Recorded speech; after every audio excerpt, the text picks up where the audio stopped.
वंदे मातरम दोस्तों, वाक्षी के समृद्ध भारत विजन के अंतर्गत मैं वरुण कुमार आपका हार्दिक अभिनंदन करता हूं। बहुत बार हमारे बहुत सारे बेनिफिशियरीज हैं जिन्होंने ये पूछा कि आपकी वीडियो के स्टार्टिंग में जो आप लाइव बोलते हैं इसमें क्लैरिटी नहीं है, ये पता नहीं चलता कि आप क्या बोलते हैं। और इसी के ऊपर आधारित हमारी आज की ये वीडियो है। मैं आपके लिए दोहराना चाहूंगा, जो लाइन हम बोलते हैं वो क्या है, पंक्ति क्या है। वंदे मातरम दोस्तों, वाक्षी के समृद्ध भारत विजन के अंतर्गत मैं वरुण कुमार आपका हार्दिक अभिनंदन करता हूं। अब सवाल ये उठता है कि 3 साल से 2017 में वाक्षी का ये प्रकल्प जो था वो आरंभ हुआ था। इसकी प्लानिंग जो हमने शुरू करी थी वो 2016 में की थी।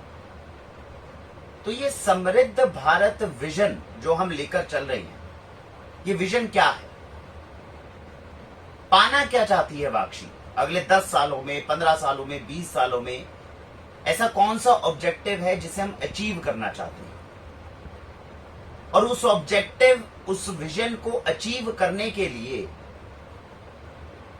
कौन सा रास्ता है जो हमने चुना है, कौन से पैरामीटर्स हैं जो हमने चुने हैं कि अगर ये पैरामीटर्स अगर हमारे सही रहे, इसी रास्ते पर अगर हम चलते रहे, तो हमें विश्वास है कि हम अपने देश भारत को समृद्ध और वैभवशाली बनाने में कामयाब हो जाएंगे। आज की इस वीडियो में मैं आपके साथ समृद्ध भारत विजन जो वाक्षी ने देखा है उसके बारे में आपको बताना चाहूंगा। क्या ये विजन है और कैसे हम इसको अचीव करने का सपना देखते हैं। तो भारत, हमारा देश समृद्ध या वैभवशाली कब कहलाएगा? ऐसे कौन से सर्कमस्टेंसेस हैं जिनको अगर हम अचीव कर लें तो भारत को फिर से समृद्ध कहा जा सकता है, या उसकी और समृद्धि की ओर जाने वाला जो रास्ता है वो फिर से साफ हो सकता है, क्लियर हो सकता है। इसमें जो वाक्षी ने दर्शन देखा, जो वाक्षी ने अपने नजरिए को जो तय किया, उसके अनुसार हमारे देश में 4 मूलभूत जरूरतें हैं। 4 मूलभूत ऐसे तत्व हैं जिनको अगर हम पालें या फिर से पालें, क्योंकि किसी समय में ये हमारे पास था, हमने खो दिया, अगर फिर से इसे पालें तो भारत दोबारा से समृद्धि की ओर अग्रसर हो जाएगा। और अगर ये 4 चीजें हमारे साथ नहीं रही तो चाहे हम कितने भी भौतिक स्तर पर अपना विकास कर लें, हम कभी भी समृद्ध या वैभवशाली नहीं कहला पाएंगे। वो 4 मूलभूत तत्व, वो 4 मूलभूत चीजें कौन सी हैं? सबसे पहला, शुद्ध अन्न। देश के हर व्यक्ति को, देश में जितने भी प्राणी हैं उन सबको शुद्ध अन्न खाने के लिए प्राप्त हो। दूसरा, शुद्ध जल। जब भी हम कोई भी पानी पिएं वो निर्मल हो, वो शरीर में संजीवनी की तरह कार्य करे और हमारे शरीर के संचालन में सहयोग करे। तीसरा, शुद्ध वायु। जिस हवा में हम सांस लेते हैं ये संजीवनी बन जाए और शरीर के, आत्मा के, बुद्धि के विकास में ये अपना योगदान दे। और चौथा, शुद्ध विचार।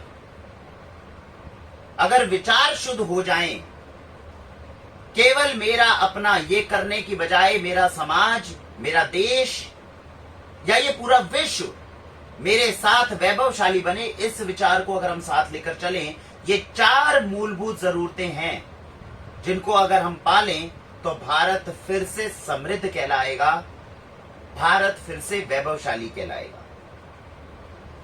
अब प्रश्न ये उठता है कि ये 4 चीजों को ही मूलभूत क्यों कहा गया? आज जब हम विकास की बात करते हैं, वैभव की बात करते हैं, समृद्धि की ओर बात करते हैं, तो पैरामीटर्स तो कई हैं। हमारी जीडीपी, जो इस वक्त करंट सिनेरियो में सबसे बड़ा पैरामीटर माना जाता है वैभवशाली या समृद्ध होने का। कितनी बिल्डिंग्स ऊंची ऊंची हमारे देश में हैं, कितनी गाड़ियां, बंगले, कितने लोग हैं जो करोड़ों से ऊपर की आय है जिनकी, क्या ये पैरामीटर नहीं हो सकते समृद्धि या वैभवशाली होने के? ये जो 4 मूलभूत जरूरतें बताई गई हैं, यही क्यों? बाकी जितना विकास जो हमें दिखता है वो मूलभूत क्यों नहीं है? अब इसके बारे में मैं आपको यह तर्क देना चाहूंगा। सोचकर देखिए, मनुष्य जब सबसे पहले धरती पर आया होगा तो कौन सी ऐसी चीजें हैं जो उसको उस समय पे उपलब्ध रही होंगी? आज ये जो हमने कपड़े पहने हैं, जिन बिल्डिंग में हम बैठे हैं, जिन गाड़ियों में हम घूमते हैं, जिन इंस्टीट्यूशंस में हम पढ़ाई करते हैं, जितनी व्यवस्थाएं हैं एडमिनिस्ट्रेशन से रिलेटेड, ये सब तो कभी ना कभी बनी होंगी। जब मनुष्य सबसे पहली बार धरती पर आया होगा तब ये बनी बनाई तो नहीं मिली। यानी ये सारी चीजें बनाई जा सकती हैं, लेकिन 4 मूलभूत ऐसी चीजें हैं जिनको बनाना मुश्किल है, जो बनाई नहीं जा सकती। ये प्रकृति ने हमें दी थी, हमने ही इसको खराब किया है, और इसीलिए पिछले 50 से 70 सालों में हम अपने विनाश की ओर अग्रसर हो गए। सोचकर देखिए, जब मनुष्य सबसे पहली बार धरती पर आया होगा तो क्या उसने खेती करनी शुरू की होगी? नहीं। कुछ ना कुछ धरती पर ऐसा अवेलेबल रहा होगा जिसको उसी वक्त खाने पर उसकी तृप्ति हुई होगी, और उसके बाद उसने विकास का जो कार्य था वो आरंभ किया होगा। चाहे वो पेड़ पौधों से निकले हुए फल हों, वनस्पतियां हों, चाहे कुछ भी हो, लेकिन उसको ये प्रकृति ने दिया था। शुद्ध जल, नदियां उससे पहले बह रही थी, उसे प्यास लगी तो वो जल उपलब्ध था। सांस लेना हमारे लिए सबसे ज्यादा जरूरी था, तो ये वायु, ये ऑक्सीजन हमारे आसपास उपलब्ध थी। इन तीनों में से कुछ भी मनुष्य ने खुद नहीं बनाया।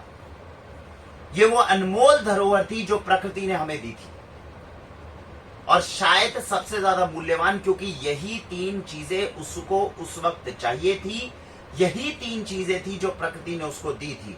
उसके साथ अगर दिया था तो केवल और एक केवल बुद्धि, जिसके साथ था विचार।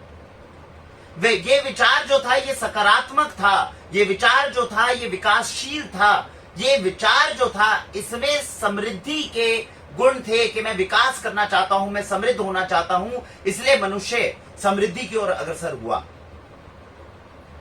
ये 4 ही केवल मूलभूत चीजें थी जो प्रकृति के साथ जब इंसान पहली बार धरती पर आया तो उसे प्राप्त हुई थी, और इन चारों के साथ ही उसने उन सारी चीजों का निर्माण किया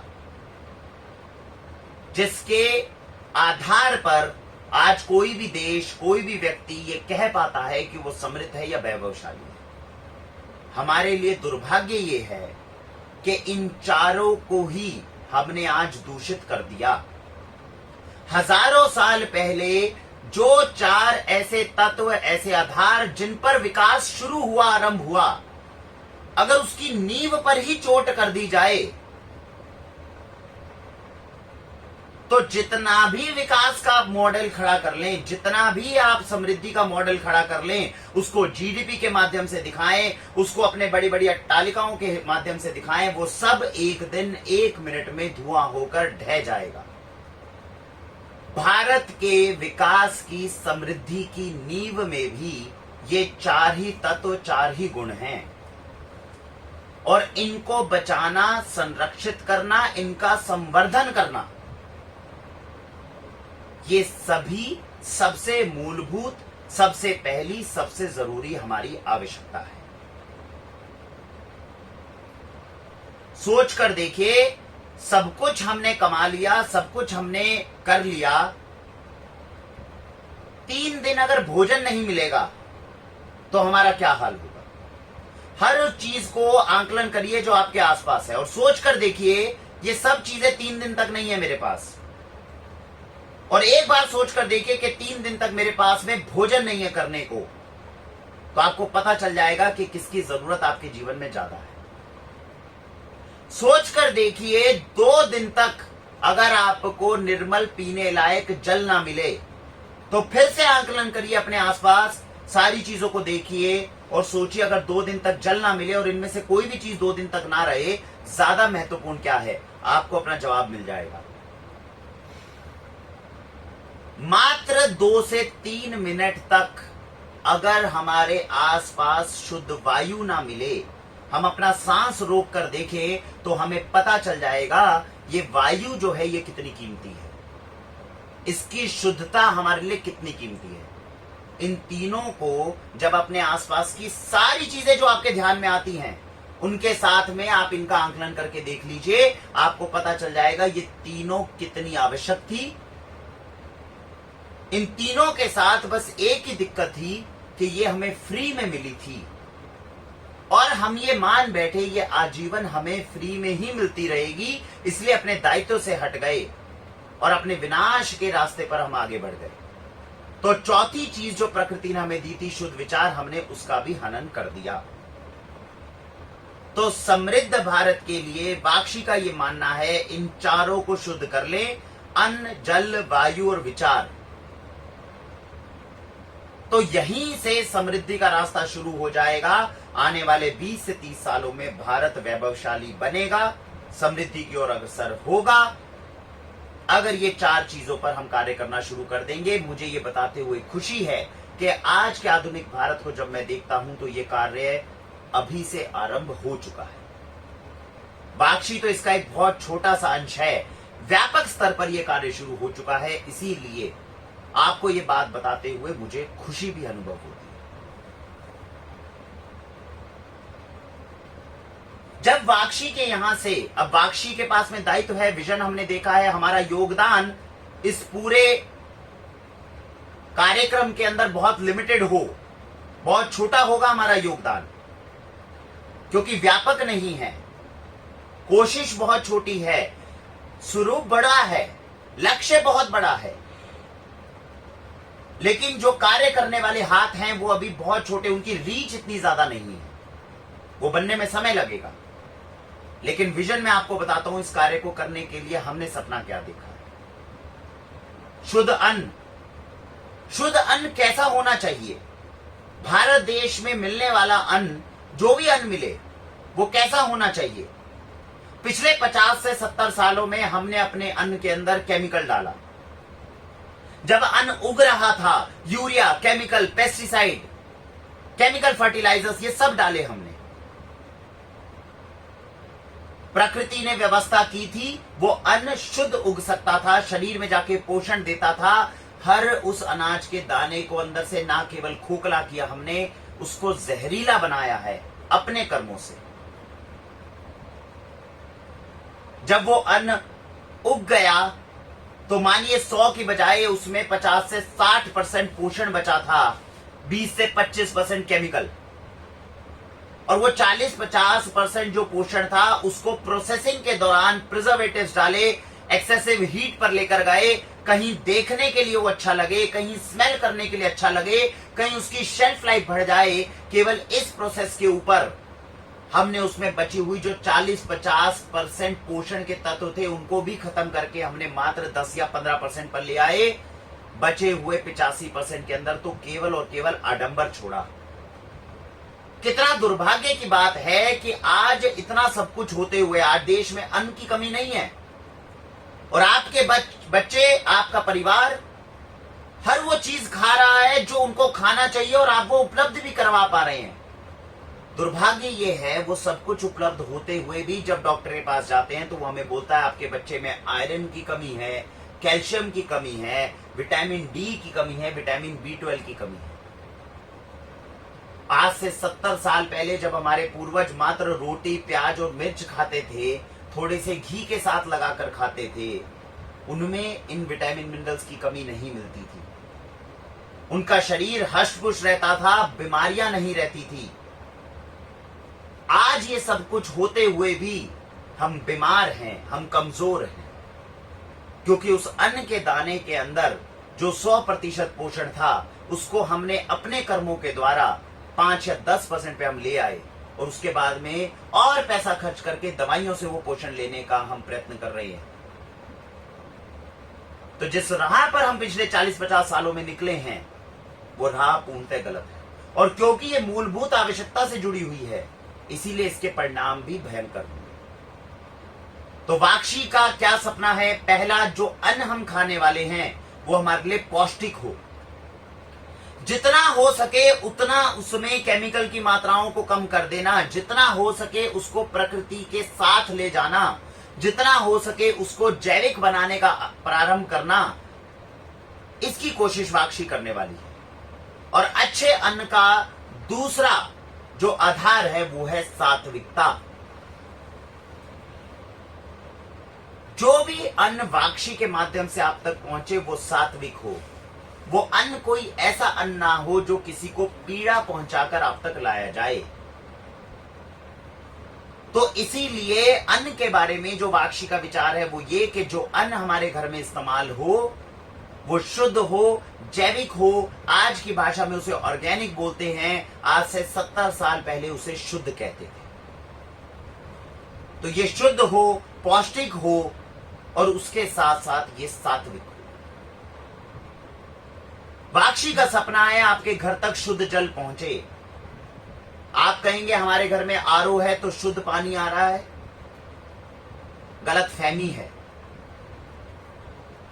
किसी भी इंसान में जिसमें कॉमन सेंस होगी उससे अगर आप थोड़ी सी देर ये तर्क साझा करेंगे, प्रकृति ने हमें शुद्ध नदियां दी पानी की, हमने उनमें केमिकल और जहर मिलाया, अपने घर में आरओ लगाया और उस जहर को हटाने का कार्य कर रहे हैं। जो पानी प्रकृति ने हमें बिना मूल्य लिए ये अनमोल चीज दी थी, आज वो पानी जो जिसका मूल्य शून्य था हम 20 रुपए लीटर की बोतल के अंदर भरकर पीते हैं।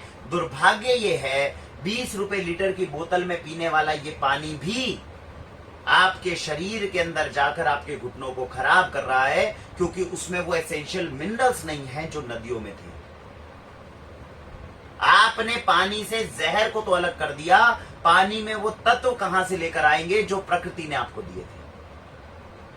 यानी जब तक हमारी नदियां और नदियों के स्रोत निर्मल नहीं होते तब तक हमारा ये सपना अधूरा रहेगा कि देश के हर व्यक्ति, हर बच्चे तक शुद्ध जल पहुंच सके। और उसका विकल्प आरओ नहीं है, उसका विकल्प मशीन नहीं है, उसका विकल्प है केवल शुद्ध नदियां, शुद्ध झरने और शुद्ध वो सारे स्रोत जहां से हमारे लिए पानी आता है। तीसरा, शुद्ध वायु। अगर आप में से कोई कभी पर्वतों पे ट्रैकिंग करने के लिए गए हों, वहां जाकर आपको महसूस होगा कि अगर 2 दिन तक आप अन्न भी नहीं खाएंगे तब भी आपके शरीर में इतनी आसानी से कमजोरी नहीं आएगी। और उसका एकमात्र वजह यह है कि इतनी शुद्धता के बीच में आपकी हवा और आपका जल ही आपके शरीर को पोषण देने के लिए पर्याप्त बन जाता है। यह मेरा पर्सनल अनुभव है जो मैंने आपके साथ साझा किया। और इस संजीवनी वायु को हमने जहर घोल घोल कर खराब किया। आज हमारे घर के अंदर हम एसी लगाते हैं, आज हम अपने घर के अंदर एयर प्यूरिफायर लगाते हैं और सोचते हैं ये हवा शुद्ध हो जाए। हमारे सोचने का, हमारे विचारों के अंदर ये गलती हम कर रहे हैं अगर हम सोच रहे हैं एयर प्यूरिफायर से हम हवा को प्यूरिफाई कर लेंगे। ये हमें और ज्यादा बीमार करेगी। अगर इसको ठीक करने का कोई भी एक रास्ता है तो वो है जो बाहर की सार्वजनिक जो हवा है उसको शुद्ध किया जाए। और जब तक हम ये नहीं करेंगे तब तक ये वायु संजीवनी की तरह हमारा, हमारे परिवार का, हमारे बच्चों का पोषण नहीं करेगी। और चौथी चीज, शुद्ध विचार। ये जितनी हमने गलतियां 50-70 सालों में की हैं, कौन सा ऐसा विचार था जो भारतवर्ष का प्राचीनतम विचार था जिसको हमने खोया और जिसके कारण हम विनाश की स्थिति में आज आ गए? खुद सोचकर देखिए।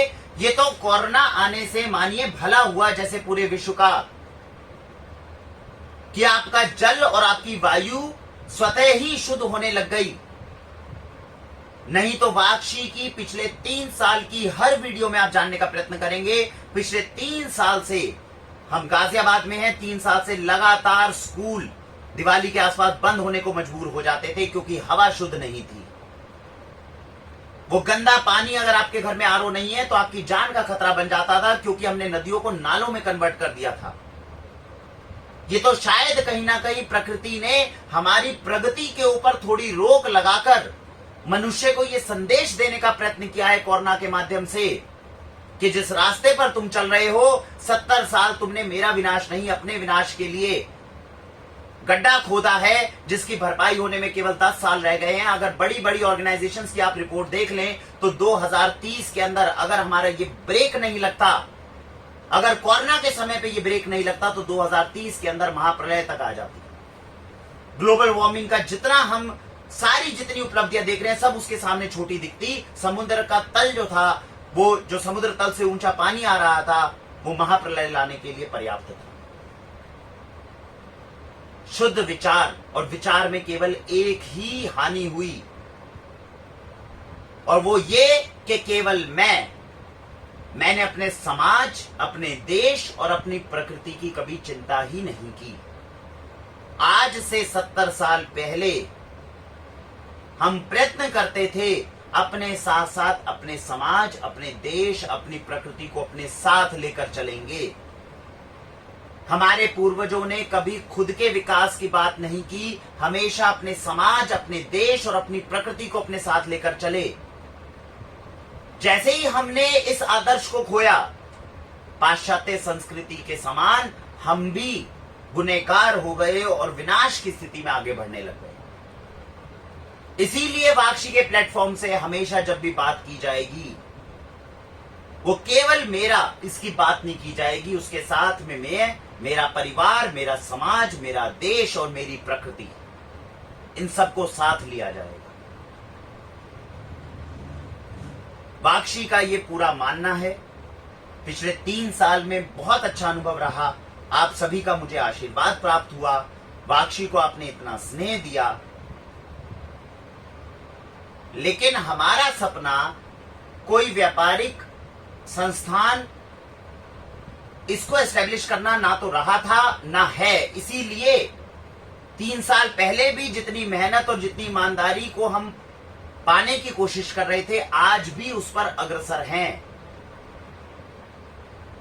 क्योंकि भारत को वैभवशाली बनाने के लिए और इन 4 मूल तत्वों को वापस पाने के लिए मैं कोटि कोटि नमन करता हूं ईश्वर को, प्रकृति को, जिसने कोरोना के माध्यम से हमें एक सपोर्ट सिस्टम दे दिया ताकि अगले 15-20 साल का हमें समय मिल सके। नहीं तो इतनी भयंकर स्थिति में हम आ चुके थे, शायद 15-20 साल का भी हमें समय ना मिलता इस दुर्गुण को अपने जीवन से हटाने का। लेकिन अब जब भारत के शीर्ष जो नेतृत्व है उसने इस बात को समझा है और उसके साथ साथ भारत का हर जनमानस अब जागरूक हो रहा है, भारतीय पुरातन संस्कृति को हम वापस लाने का प्रयत्न कर रहे हैं। अपने पूर्वजों की कई बात को दोबारा से वैज्ञानिक तर्क हो या किसी भी माध्यम से हम उनकी पुष्टि करने के अंदर दोबारा से अपना समय लगा रहे हैं। मुझे पूर्ण विश्वास है अगले 15 से 20 साल में भारत, ना केवल भारत बल्कि पूरे विश्व को हम बचाने में और उसके संवर्धन करने में हम अपना महत्वपूर्ण योगदान देने में सफल हो पाएंगे। वाक्षी के इस मंच से मैं आप सभी से आह्वान करना चाहूंगा कि इन 4 मूलभूत तत्वों के लिए अगर आप भी अपने जीवन का योगदान देना चाहते हैं तो सोचिए, समझिए, जानिए और अपनी तरफ से जो भी प्रयत्न हो सकता है उसको कीजिए। जीवन में केवल व्यापार सेट कर देना, पैसा कमाना मुश्किल है, आसान नहीं है, लेकिन केवल ये कर देना आपके जीवन का लक्ष्य नहीं हो सकता। जीवन के लक्ष्य के अंदर समाज, देश, प्रकृति के लिए हम क्या करके गए अपने जीवन के अंत होने से पहले, ये महत्वपूर्ण है।